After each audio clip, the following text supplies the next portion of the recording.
Hi, this is Michael Buffer, and welcome to the BoxHard Podcast. Hello, everyone. This is Mikey Garcia. Yo, it's your boy, the odd guy himself, Malik King Scott. Hi, I'm Charlie Edwards. This is Fast Eddie Chambers, and you're listening to the BoxHard Podcast with my main man, Joey Coastman. Hello, everybody, and welcome to episode 28 of the BoxHard Podcast. I'm your host, Joey Coastman. I'm joined, as always, by Ayaz Sumra. Ayaz, how you doing? I'm good, Joey. How are you? Very good, very good. Okay, we're going to waste no time. We're going to get straight into part one, the review part where we talk about the fights that happened last week. We're going to start over in Germany. This happened on the Saturday. Just one fight I want to mention over there for the interim WBA World Super Welterweight title.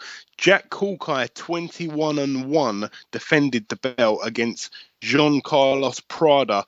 Jean Carlos Prada retired after 9 rounds, so he didn't come out for the 10th. I'm not too sure what happened there. I'll be honest, I didn't see it, but I just thought we'd let you know. We're now going to go over to the O2, the massive card that took place at the O2. We're going to start down the bill. I think we should really start with, the debutant, Conor Benn.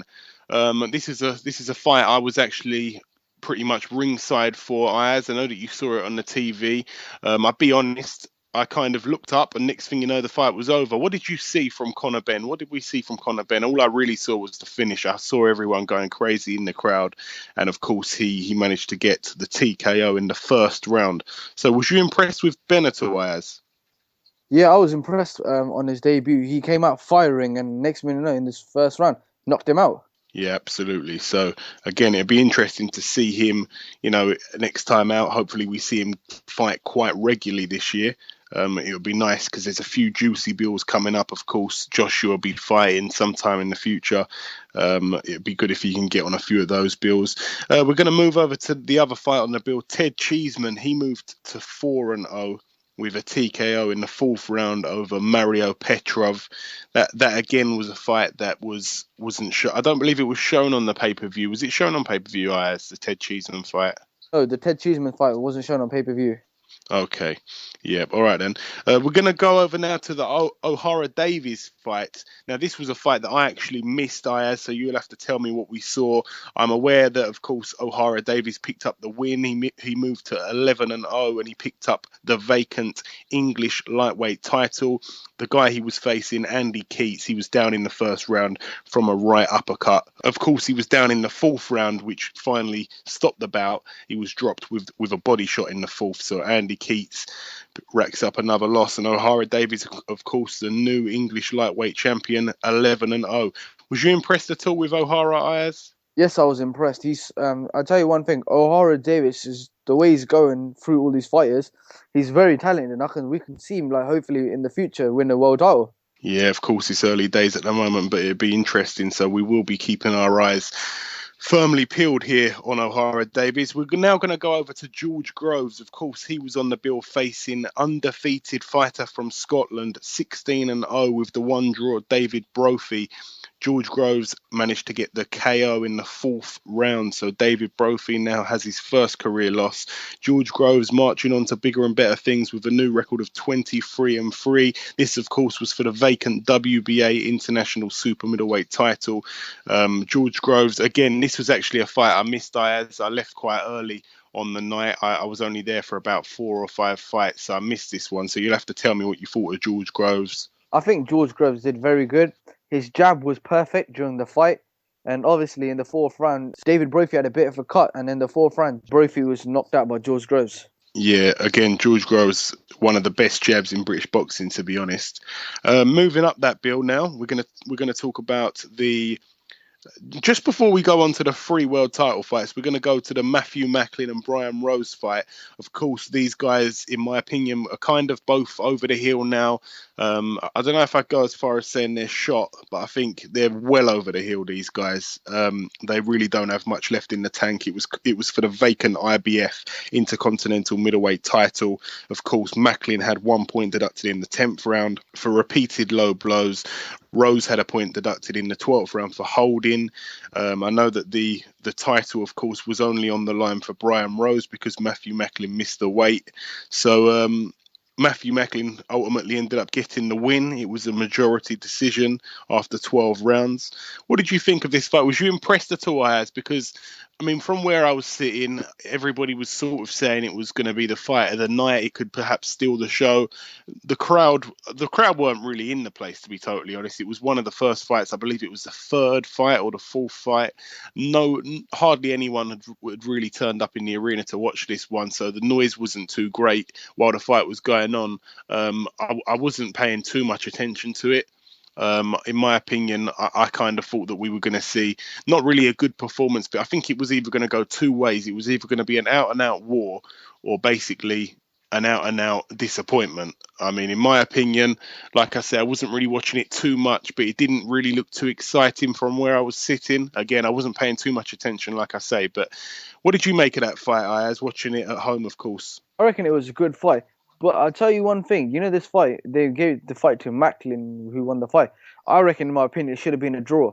You know, again, like I say, I wasn't really paying close attention, but you know, it didn't steal the show though, Ayaz, did it? You know what I mean? A lot of people were sort of saying that this could be one to steal the show, but it really didn't catch light, to be honest, like they thought it was going to be.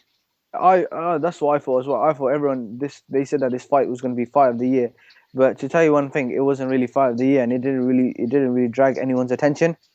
Yeah, I don't even think it was fight of the night, to be honest. Now we're going to go over to the 3 world title fights. Of course, we're going to start with Jamie McDonnell. Jamie McDonnell defending his WBA World Bantamweight title against late replacement Fernando Vargas. Fernando Vargas going into this fight with a record of 29 wins, 9 losses and 3 draws. Of course, Jamie McDonnell 27-2 with the 1 draw. Jamie McDonnell picked up the TKO in round 9. He pretty much was too good for Fernando Vargas, to be honest. But again, he didn't really know too much about Fernando Vargas. Like I say, it was a late replacement. I know that they were training for somebody who was a little bit taller. I know that I spoke to Dave Caldwell at the press conference, and he was a bit like, he was kind of surprised because he said, to be honest, I didn't realize how short that Fernando Vargas was. So Fernando Vargas was a lot sort of quicker and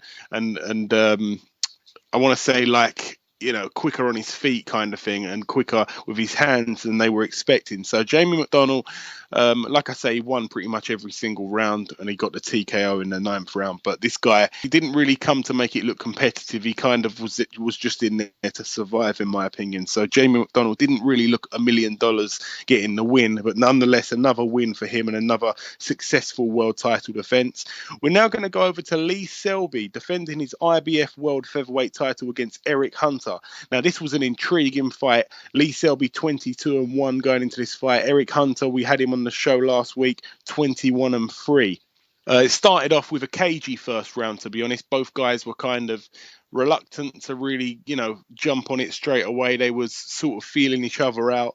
Round 2, I think Eric Hunter came out and won the round pretty big, to be honest. I think that Eric Hunter was slipping his shots. He was making Selby miss a lot. And I think Selby wasn't really using that jab, using that reach advantage over the clearly shorter and smaller Eric Hunter. So Lee Selby not really using that jab effectively.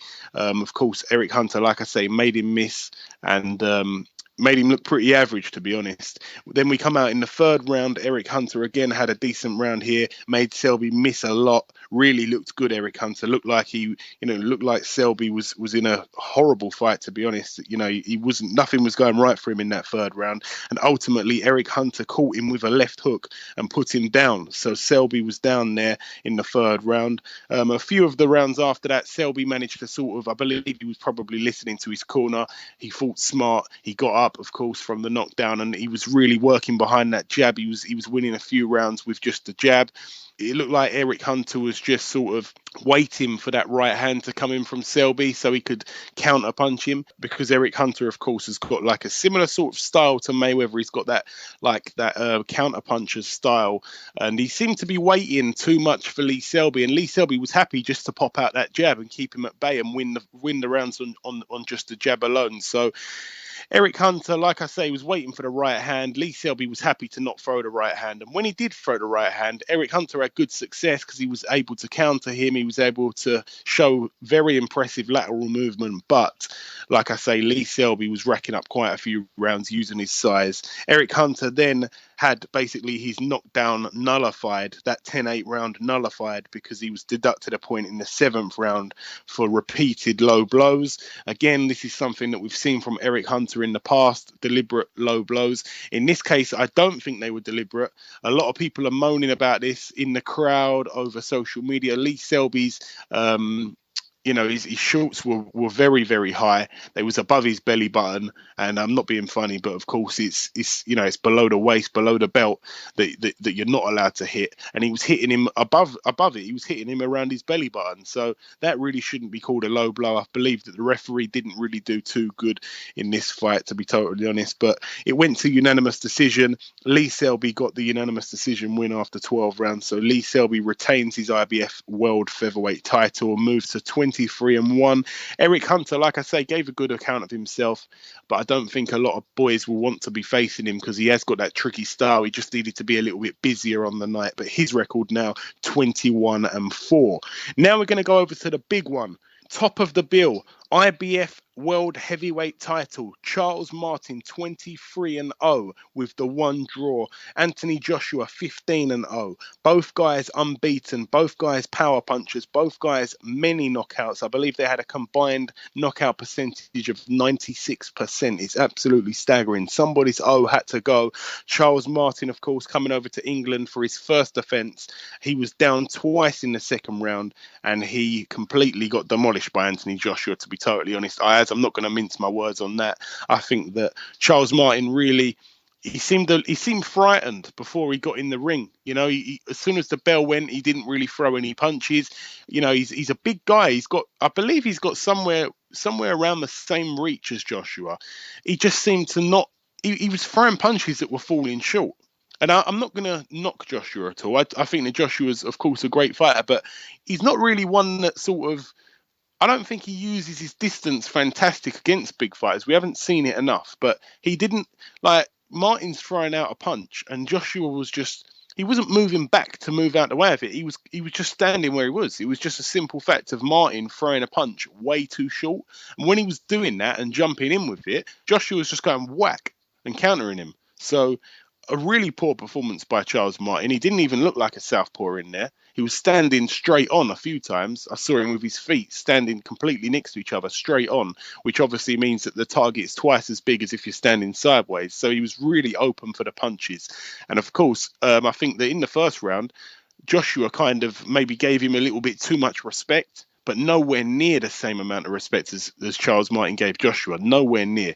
And in the second round, I think Joshua thought, do you know what? It's time to start landing a few bombs. And as soon as he made that his mentality, see you later, Charles Martin. Of course, again, it's a fight that we really haven't have to seen him dig deep in. He's just kind of come out and done his thing and wiped the guy out within 4 rounds like he's done to all but one of his opponents. And of course, that one opponent, Dillian White.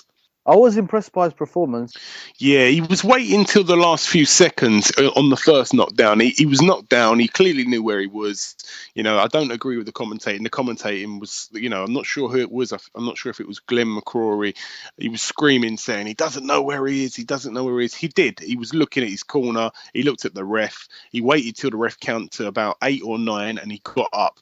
So he was literally, it shows professionalism, it shows experience when you stay on the floor just to get those vital seconds, those extra vital seconds of recovery. If you just get knocked down and get straight back up, you're not really ready, So yeah, he's done that on the first knockdown. And on the second knockdown, he wanted to do it again. And I don't really want to sit here and start, saying that he wanted a way out of the fight, but he didn't. He was looking at his corner for about 3 or 4 seconds during the count, and that's way too long, way too long, especially in a fight of this magnitude. You got to remember, Charles Martin is the heavyweight champion of the world. He ain't leaving nothing up to an English referee. They all get told this. All the Americans, they're whenever you're fighting away from home, you've always got to watch out for the referees. I'm not saying that the referees over here are dodgy. I think they're absolutely down the line, straight down the line. I think they're really good referees over here, but you can't leave it up to the referee by chance. You cannot leave it 1 or 2 seconds. You need to be getting up at 8, not getting up at 9. And to be honest, he got up at about 9.5, and I think he knew what he was doing. And then he waited, and as soon as he got up, the referee was on 10. So what can you really do? But you shouldn't be leaving something like that in a fight that big. It was like the biggest fight of his whole life. You shouldn't be leaving that into the referee's hands, because you can't knock the referee. All he done was counted to 10. If the guy's not up with his hands up, ready to go, then the referee's got no other choice but to wave it off. So now we will see, of course, Joshua in a few big fights. He's now at that top level. A lot of people were saying, is he ready for it? I'm not sure he's ready for it. But now he's at that level, so there's no turning back from here. All his fights that he'll be having now will be with top 15 guys at least. So Anthony Joshua, we're really going to see what he's made of here, because we do need to remember, just for the fans that are tuning into this podcast that may not be hardcore boxing fans, maybe guys that just watch the sport every now and then when there's a big fight on. To be the man, you've got to beat the man. That's what they say in boxing. To be the man, you've got to beat the man. Now, of course, there's now 3 heavyweight champions of the world, but we'll go back to where it started. All of the belts were held by the 2 Klitschko brothers, Vitaly Klitschko and Vladimir Klitschko. Vitaly Klitschko had the WBC belt. Okay, there's 4 belts regarded as the top belts: WBC, WBA, WBO, and IBF. So the WBC belt was held by Vitaly Klitschko.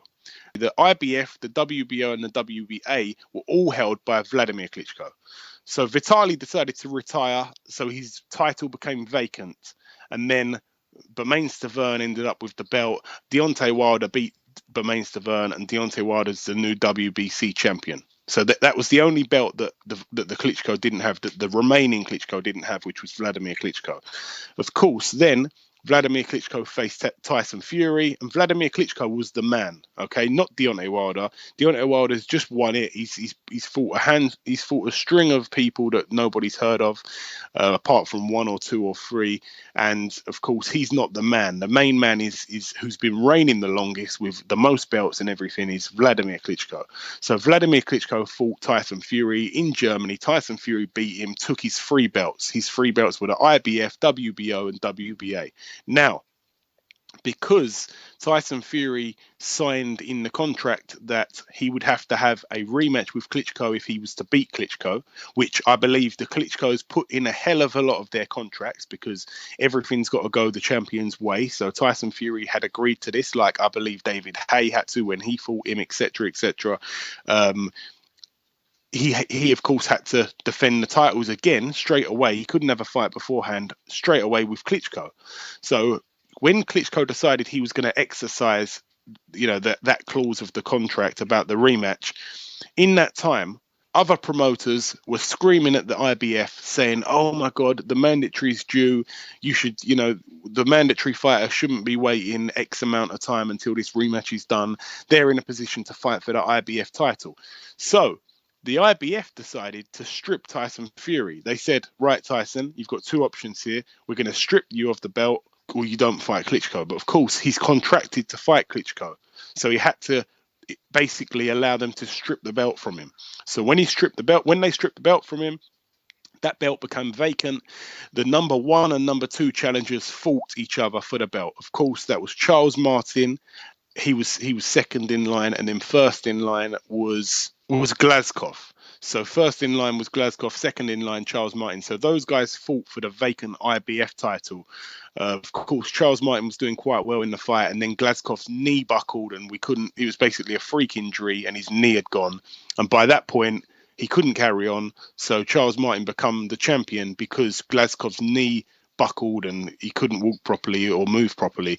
There's no saying Charles Martin wouldn't have knocked him out, but Charles Martin was also the underdog in this fight. So the bookies had Glazkov winning this fight. Okay, so like I said, there's nothing saying that Charles Martin wouldn't have knocked him out anyway. Charles Martin's the new champion.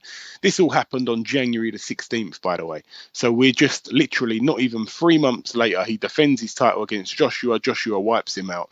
Charles Martin hadn't really fought any proper opponents up until this point. Neither had Joshua, to be honest. And this is what it is. So the real man of the division, because like I say, to be the man, you've got to beat the man. The man was Klitschko.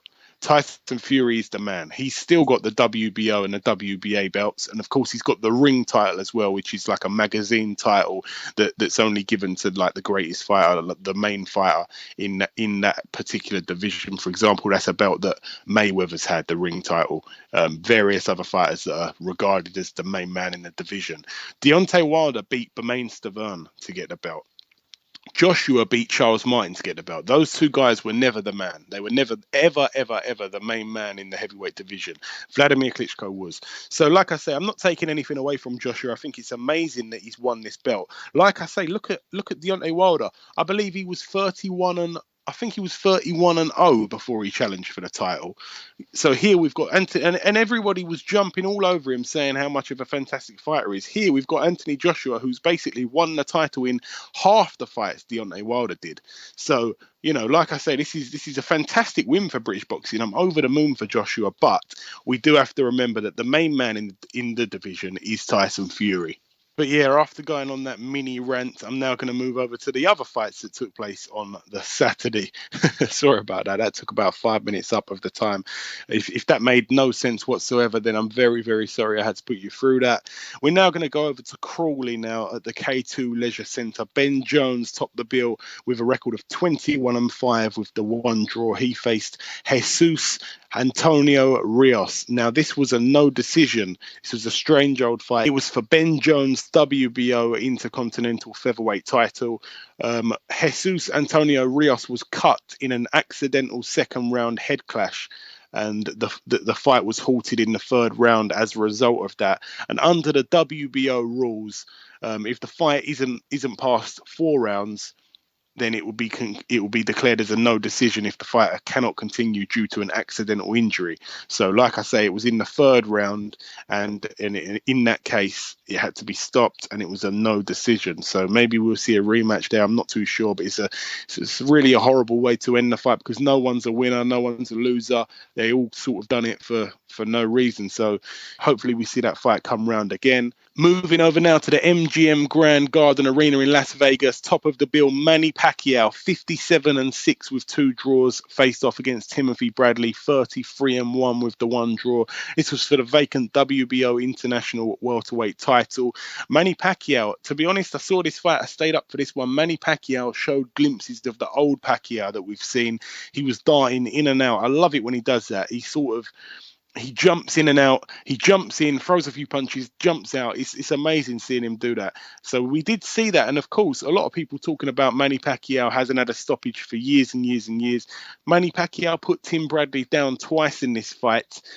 One of them was pretty heavy. One of them wasn't too great. But again, still a knockdown, still legitimate knockdowns with no complaint whatsoever. These guys, of course, have fought each other 3 times now.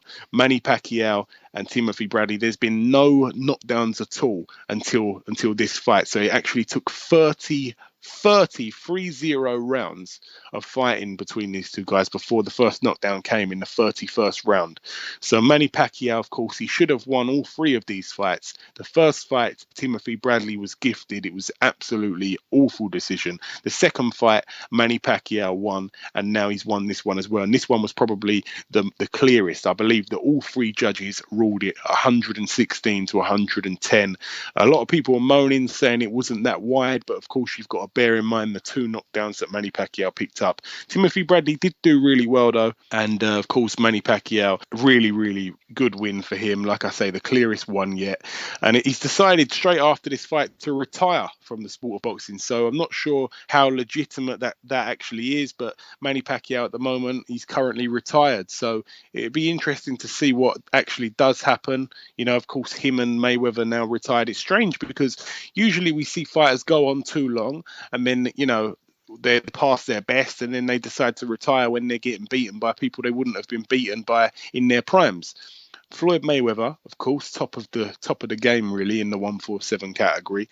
Manny Pacquiao, arguably second now. They're both seeming to retire. The 2 top guys are seeming to retire before they really show us any sign of decline, which is good. It's good for themselves, you know. But as boxing fans, we do like to see them in there a few more. We do like to see them in there, perhaps too long, to be totally honest. Maybe we like to see them in there until they get beaten, and then we go, oh my god, he should have retired a few fights ago. So to be honest, I've got no qualms with his decision if that's one he's going to stick by. But Manny Pacquiao, I think he really beats all the top boys in 147 without Mayweather in there.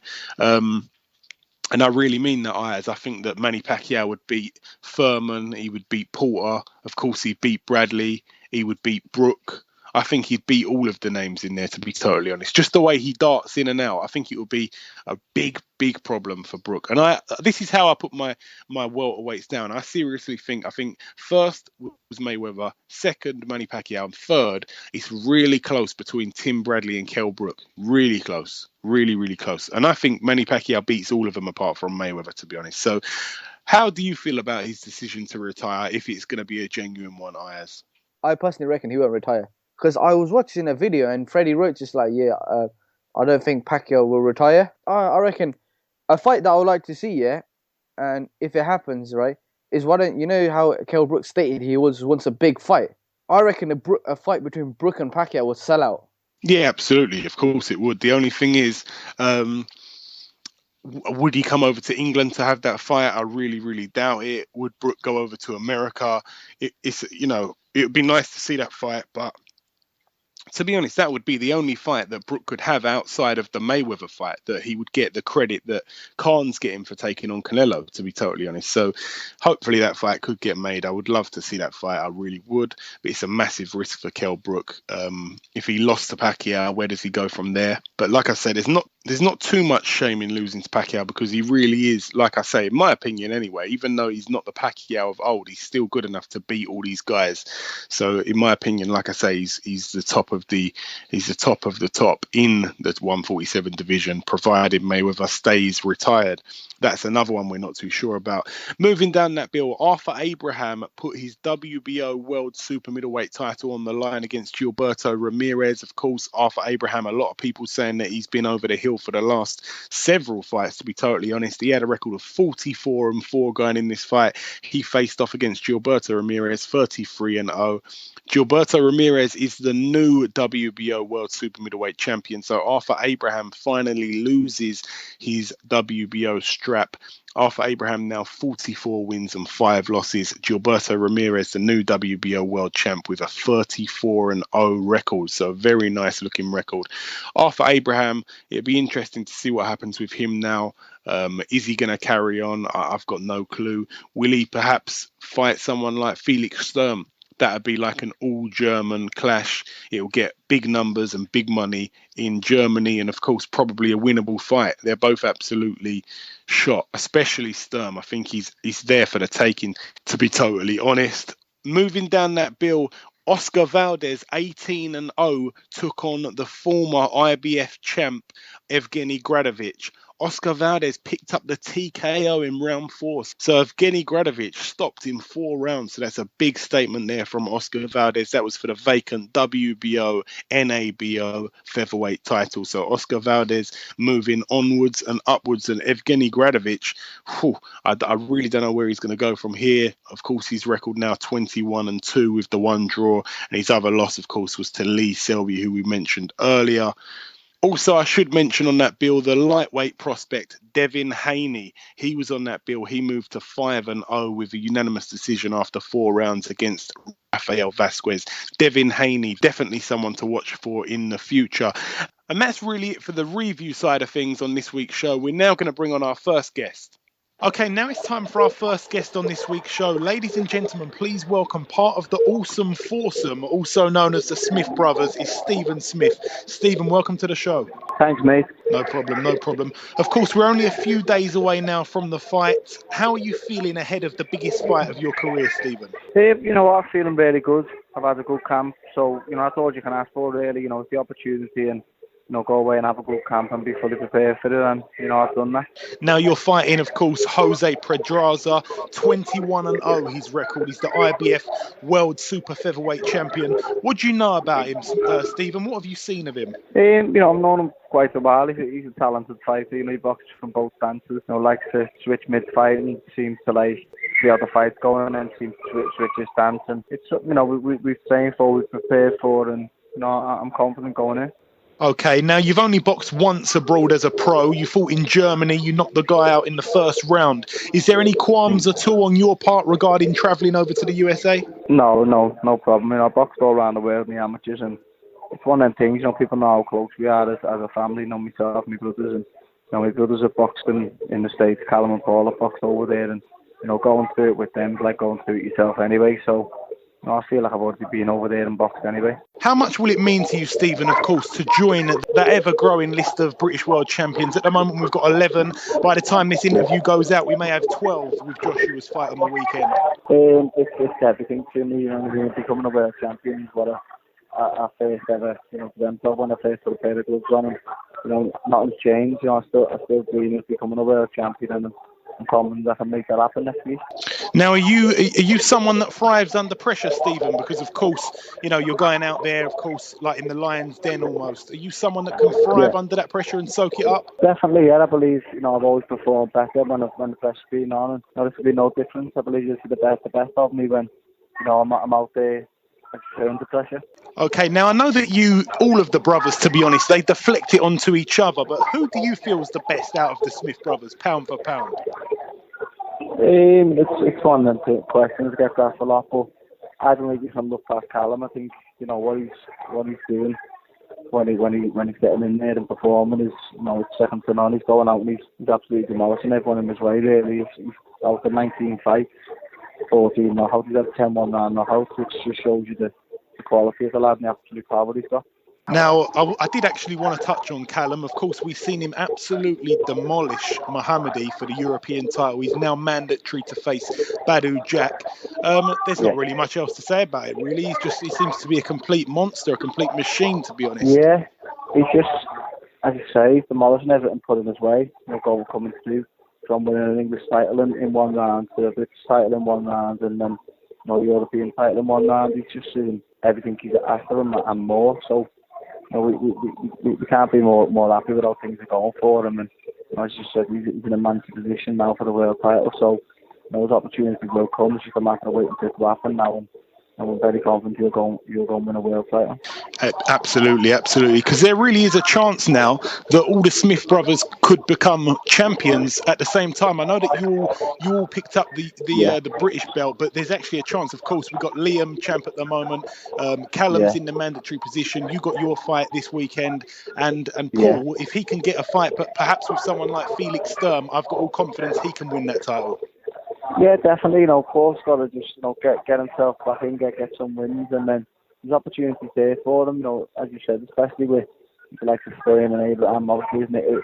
Sturm out there, but his name's known in Germany now through the Abraham fights and possibly the fight with Ward as well. So there's going to be opportunities for him. He just needs to go and get a couple of wins and get himself back in the mix, and then there could be chances for Paul as well. And mine's happening now, and Callum's in the man. Liam's already won it, so it's a realistic possibility.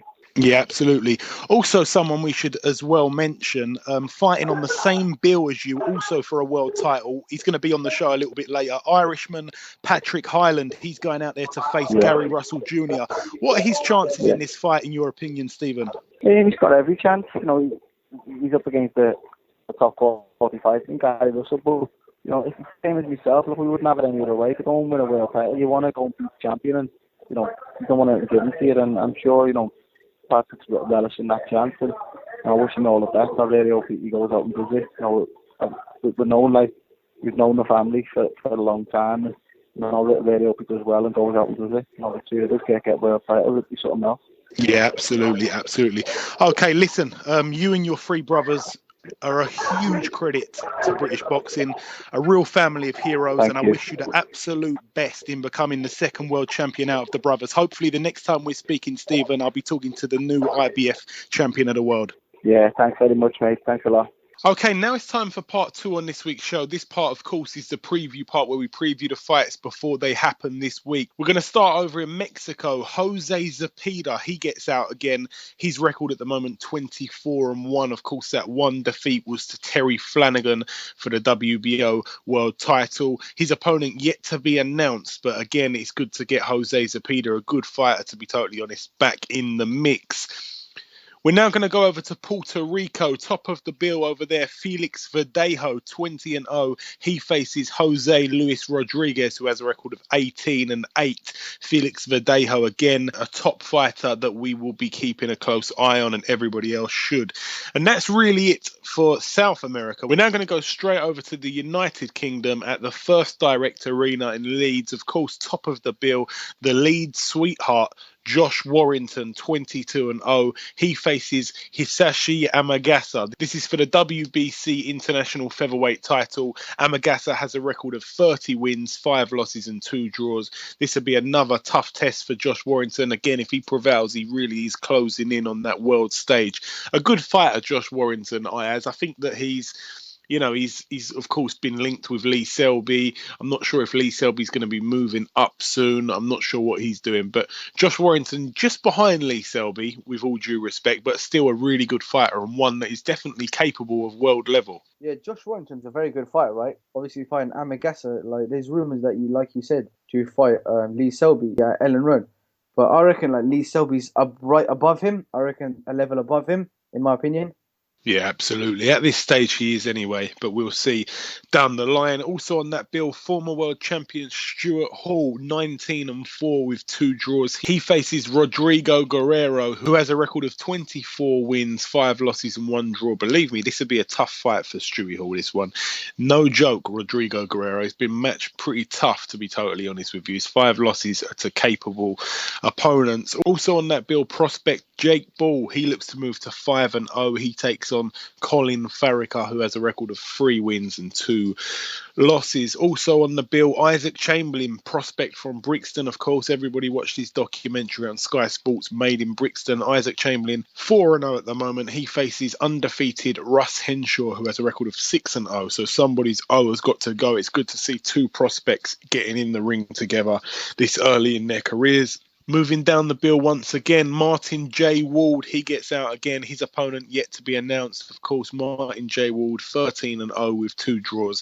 He's putting his WBC International Super Featherweight title on the line. Also getting out again, Dave Ryan, who has a record of 17 wins and 9 losses. He gets out again in an 8-rounder. His opponent yet to be announced. That's it for the UK. We're now going to shoot over to America. Top of the bill over in Connecticut, USA. Jose Pedreza against Stephen Smith. Of course, we just finished speaking to Stephen Smith.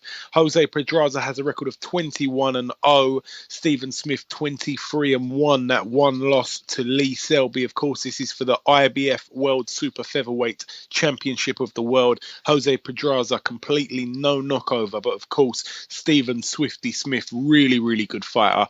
And as you can tell from our earlier conversation, very, very confident going into this fight. Also on that bill, Gary Russell Jr. puts his WBC World Featherweight title on the line against Ireland's very own Patrick Hyland. Of course, Gary Russell Jr. 26-1. His 1 loss coming to Lomachenko. Patrick Hyland 31-1. So both guys have a combined record of 57-2. This one is going to be a good fight. I really hope Patrick Hyland can do the business over there. It'd be fantastic if Stephen Smith can cause the upset and Patrick Hyland can also cause the upset here. Go straight over to the United States of America and rip the titles away from the champions. We will be speaking to Patrick Hyland very, very shortly about this fight. We're going to leave those two there. We're now going to move over to what's happening down in the Barclays Center in Brooklyn, New York, of course. Top of the bill over there. Huge prospect for the 147 division, Errol Spence Jr., 19-0. He faces tricky customer Chris Algieri, 21-2. Of course, those 2 losses coming to Amir Khan and Manny Pacquiao. Chris Algieri, again, he's a fighter, Ayaz, who can sort of keep it long. He uses his size well. He uses his reach well. When he fights and sort of boxes off the back foot and keeps everything behind the jab, he's very, very hard to beat. When he gets involved like he did against Pacquiao, he was able to get, he couldn't really use his jab. And the speed, I believe, really was the difference between Chris Algieri and both Pacquiao and Khan. Now, of course, Errol Spence is fast with his hands as well, but he's not as fast, in my opinion, as Pacquiao or Khan. I think this is a tougher fight than some people are saying. I really do. I think Errol Spence, of course, everybody believes he's the goods. He's got a fantastic record, 19-0, a good ranking in all the bodies. But Chris Algieri is certainly not one to look over, Ayaz, is he? No, because Chris Algieri is going to actually come to fight. That's why. Yeah, of course. You know, every fight he's been in, he's come to fight, especially when we see him get up off the floor of what people were calling like the beast from the East, of course, Ruslan Provodnikov. We see him get dropped in the first round, I believe it was now, Chris Algieri. Got up off the floor and won that fight. So it goes to show you he's got a lot of heart, Chris Algieri.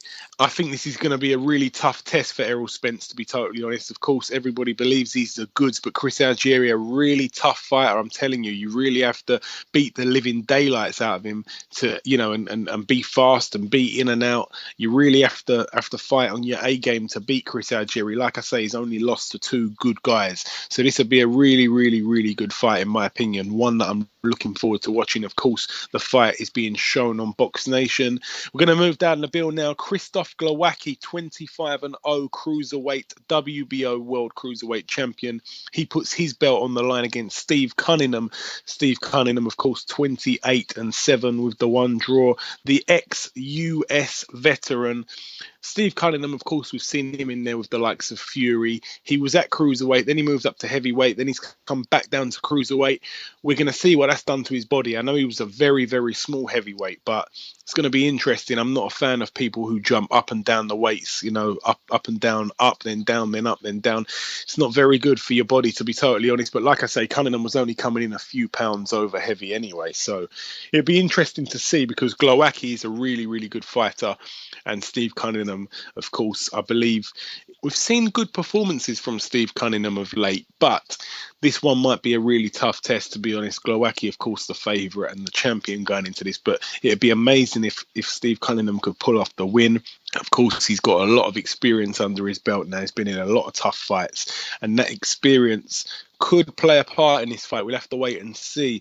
Marcus Brown also on the bill. He fights for the vacant WBC United States light heavyweight title. His record, of course, 17-0. He faces Radivoj Kaladzic, someone I do not know much about whatsoever, but he has a record of 21-0. So a combined record, these guys 38-0. Somebody's O will have to go. And that's really it. We're going to leave it there for the previewing on this week's show. We're now going to welcome our second guest. Okay, now it's time for guest number 2 on this week's show. Ladies and gentlemen, please welcome fighting Gary Russell Jr. for the WBC World Featherweight Championship. It's Patrick Hyland. Patrick, welcome to the show. Thank you. First and foremost, how are you feeling, Patrick? So close to your fight. Of course, we're just days away now. I'm feeling great. I'm flying out to New York tomorrow, and I'm actually buzzing. Can't wait to get out there. Fight week is always a good week coming up. You know, all the hard work is done, and it's just time to get in there and put on a show on that Saturday night, and hopefully come out WBC World Champion. Absolutely. Now, what do you know about Gary Russell Jr.? Of course, we've seen him in there with the likes of Vasyl Lomachenko. We know that Lomachenko is one of the best fighters pound for pound. Have you taken anything from that fight that you're looking to use against Gary Russell on Saturday? Just a kind of Lomachenko's work rate was great. It's just Lomachenko's a lefty as well, so he kind of moves a lot different than myself. So I haven't really took it much into that. Just had a good work rate, and you kind of upset Gary Russell a bit. But I know Gary Russell is an outstanding boxer, an outstanding fighter with great hand speed. So, I've worked hard in the gym and with a game plan, and just has to just all come together on the night. And if it does, I'll be world champion. Of course, Gary Russell hasn't been in the ring for just over a year now. I know that you won't be relying on him being ring rusty at all, but is it important for you to start fast and try to win some of those early rounds? Well, I'm hoping he has a bit of ring rust. I'll match with my I like to build myself up. I'm a kind of a slow starter myself, but I'll be nice and sharp for the first few rounds, and hopefully it'll come into effect that his ring rust is out and his timing is off, and I'll be landing my shots and hurting him early on. Now, how much will it mean to you to bring that WBC belt back home to the fans of Ireland? Oh, it means the world to me. Not only that, be able to look up to the heavens to my dad who just passed away.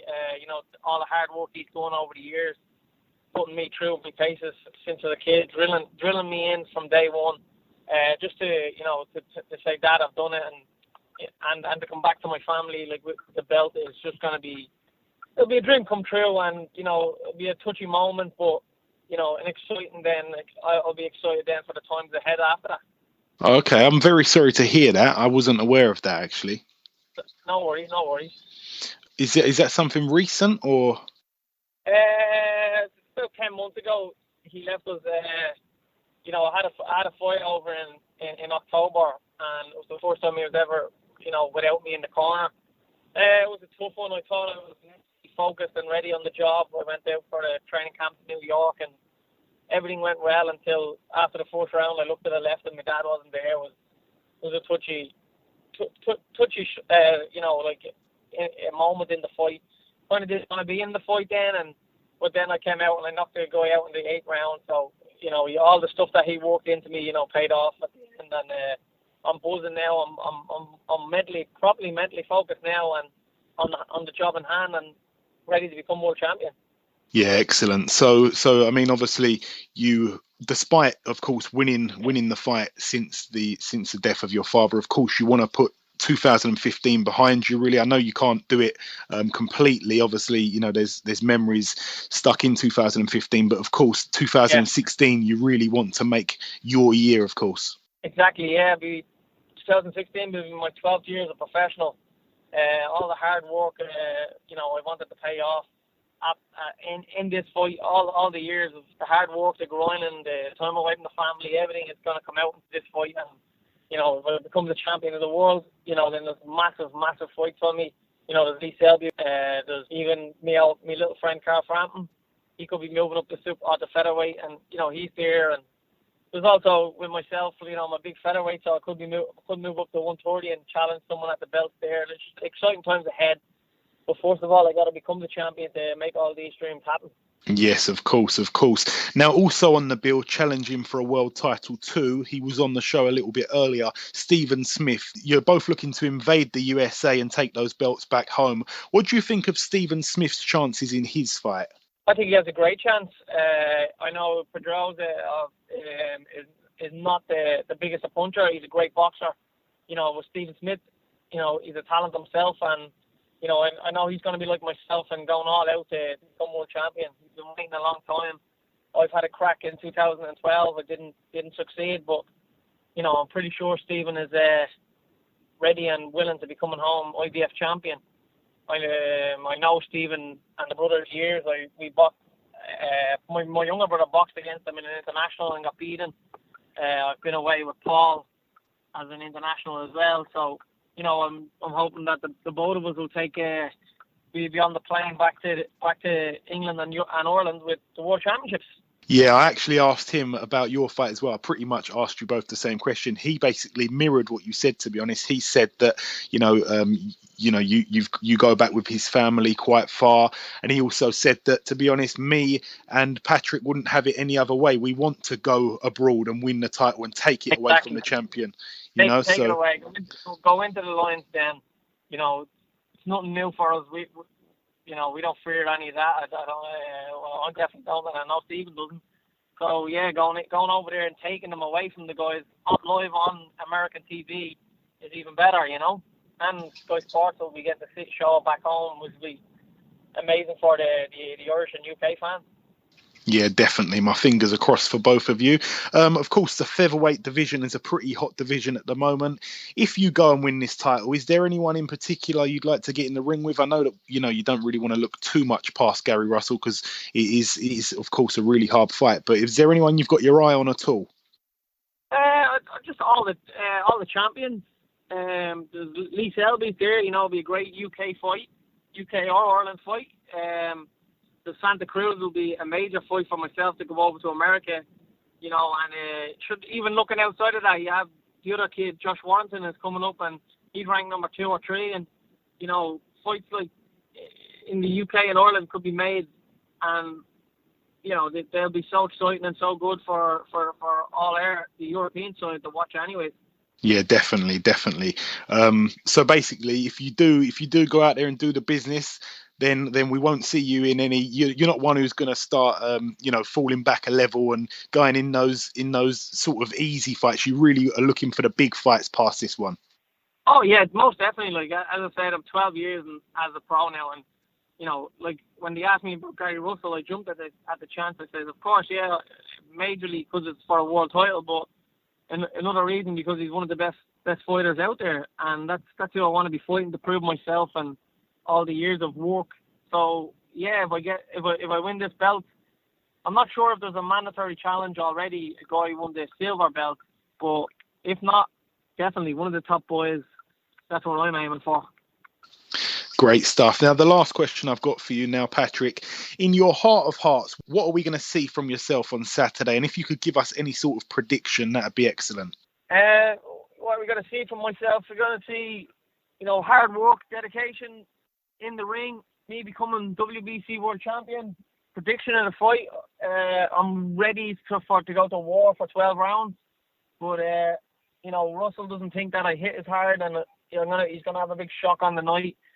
And the win is coming back to Dublin, Ireland. That's my prediction anyways.